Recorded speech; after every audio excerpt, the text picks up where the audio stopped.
Hello guys, welcome back to my channel. আর আজকে আমি ব্লগটা এখান থেকে শুরু করলাম। আর আমি আজকে বানাইতেছি সয়াবিনের তরকারি, আলু দিয়া সিম্পলভাবে রান্না করুন।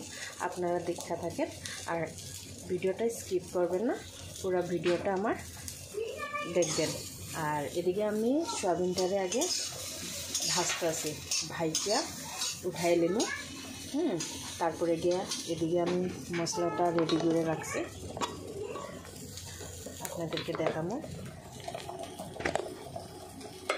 আমার ক্যামেরাটা ধরতে অসুবিধা হইতেছে।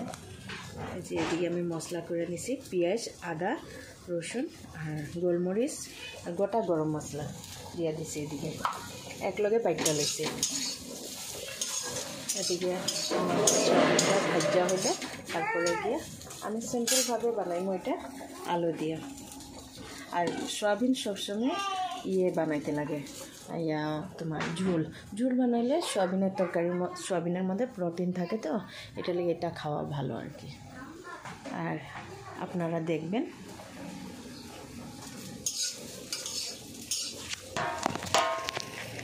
এদিকে আমি কড়াইতে তেল দিয়ে দিলাম, তেজপাতা দিব,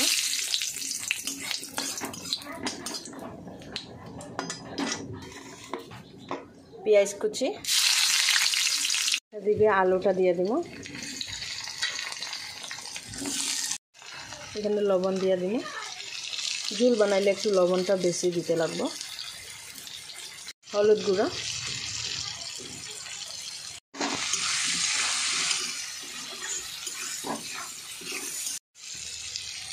এখানে বেটে রাখা মশলাটা দিয়ে দিব।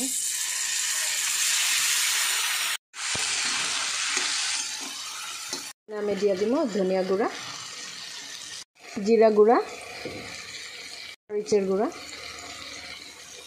আর আমি যেটা মরিচের গুঁড়া দিই এটা দিয়েছে। আর এই মরিচের গুঁড়াটা অনেক ভালো, একটু দিলে তরকারির রঙটা মানে অনেক সুন্দর হয়। আপনারা এটাই ব্যবহার করবেন। একটু লাল করে মশলাটা ভাজিয়ে নিতে লাগে, মানে মশলার গন্ধটা গেলে তারপরে গিয়ে জলটা দিব। দেখেন আমার মশলাটা ভাজা হয়ে গেছে। এদিকে আমি জলটা দিয়ে দিব।